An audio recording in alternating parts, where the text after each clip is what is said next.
Hi, welcome to Your Future, Your Finances. My name is Brian Kuhn, your host. We're talking about college planning, sending your children to college and using all available programs and resources to get them there and through college. Today, my guest is Lauren Shipley of the Maryland College Savings Plan, 529 plan. Welcome to the show. Thanks, Brian. Tell us a little bit about your background and day-to-day, and we'll get into the program. Yeah, absolutely. I have a great background for what I do. I actually worked at Vanguard for 8 years doing various roles, and then took a little side path, but then wound up going back and getting an MBA. And at that time, I was a financial aid counselor at the university I was at. And so, you know, those two combined really bring a great piece together. And then before I became executive director, I was actually the marketing director for 6 years for the plan, so I have a lot of background in all of the information. So let's start from the beginning. You have the term 529. So what does that mean, and what is it? Sure. A lot of people don't realize that it's the IRS tax code that allows families to save in a tax-deferred way for college. So just like you might have a 401k at work, that's the IRS tax code for saving for retirement. 529 is the IRS tax code that allows people to save for school. And it's for higher education expenses. There's an ESA or educational savings account that some people get confused with because those can be used for private school and high school, but college savings is the 529 plan. So, and it's higher education expenses, and there's kind of a liberal definition, at least in my opinion, of what that means, of what you can use the money for. Liberal, I wouldn't necessarily say. IRS does the guidelines through publication 970, but it does cover a lot of things. It covers room and board, books, tuition, fees, and then just this past year there was a law that passed that allowed laptop computers. Yeah, so that's what I was referring to. Yeah, so most of the common expenses are covered. Sometimes there are some unusual circumstances that may be covered as well, and that's why we refer to that publication. We don't determine what's a qualified expense. Anyone who would be making a withdrawal from the plan would determine that based on their IRS guidelines, but there are some instances where there might be an independent student who's living off campus who might be able to have something be a qualified expense, but the general tuition, books, laptop computers, and fees are covered. And that's like trade schools and things like that, higher education. Yeah, so we have two different plans, the prepaid college trust and the college investment plan. The college investment plan can be used for trade and technical schools. The overarching theme is as long as they have a federal school code. So as long as they've gone through the Department of Education's accreditation process to get a federal school code, then that school is considered a qualified institution and can be used for 529 plans. Okay, and you said there's two plans. So there's an investment one, and then there's what they call a prepaid one. So what's the difference between the two? Sure. So the prepaid college trust, it locks in tuition at today's prices for future benefit. It's more like a pension plan or a pooled contract fund. You make contributions based on the age and grade of the child, and then a benefit is paid out at the time that they go to school. So if you buy a 4-year tuition plan, then 4 years or however many years, 18 years down the road, we would pay 4 years of tuition and mandatory fees at a state school. For the college investment plan, it's more like a savings account. So similar to your 401k at your employer, you choose the investment option. There's about 16 different choices, and then the money grows according to your investment option.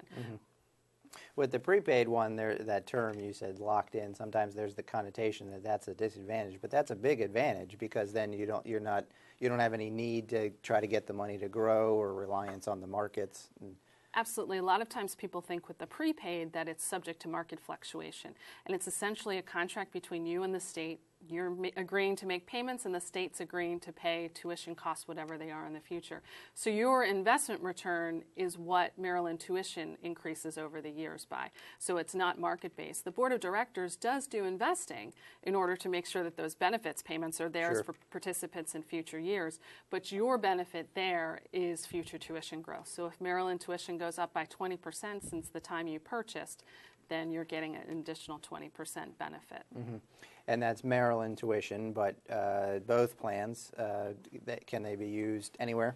Absolutely. So the prepaid college trust, if you go to an out-of-state or private school, what we're going to do there is we're going to look at all the students in the University of Maryland system at that time. So if it's 18 years down the road, take an average of their tuition, let you use that at the out-of-state or private school. So sometimes people think that they're losing out, but you're getting an equivalent Maryland benefit. The challenge is that private or out-of-state schools are often more expensive. With the college investment plan, it can be used around the country at any federally accredited school. So again, that federal school code can be used across the country, and including trade schools, as you mentioned. Okay. And there's some tax benefits for putting money in. For who and what are they? Yeah, absolutely. So on the state level, you get an income deduction of up to $2,500 a year per account or per beneficiary. So it can be a multiplier. If you, let's say, do a prepaid college trust account and a college investment plan account for your son, that's 2 accounts, and then you could multiply that income deduction and get up to a $5,000 income deduction in a particular year. This is off your state income. Right, exactly, on the state level. And then on the state and federal level, the money grows in the account tax deferred. As long as it's used for those qualified educational expenses, it comes out tax-free. So you get the income deduction on the state level. You don't get any federal deduction on your taxes, but then you do get the benefit of that tax deferred growth. And you can have multiple scenarios of ownership too. So like you could have grandma own an account, and and then there would be tax benefits, I guess, for grandma. Absolutely. So if grandma's a taxpayer in Maryland, she can open up her own account for their grandchildren, and they can get an income deduction depending. Minimum to open the account with the college investment plan is $250 or $25 a month. So, you know, if you're going to make an ongoing gift, or you just want to open up the account with the one-time $250, you could then put it in for birthdays, holidays, that type of thing. There's no automatic that you have to do, but if you do want to do systematic, you can. With the prepaid college trust, you can purchase as little as 1 semester, and grandmom can do that too. So she could purchase 1 or 2 years of community college, or granddad too, and or both. You know, maybe there's a Johnny who's a family member or grandchild.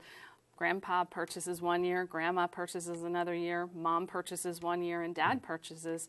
You've got the 4 years total, and then each of them, depending, can take up to a $2,500 income deduction. Whereas if they just give the money to mom and mom or dad opens the account, then that person gets it. Right. The way the Maryland law is right now is that only the account holder can get an income deduction. So if they gave a gift to mom or dad, unfortunately, grandmom wouldn't be able to get an income deduction.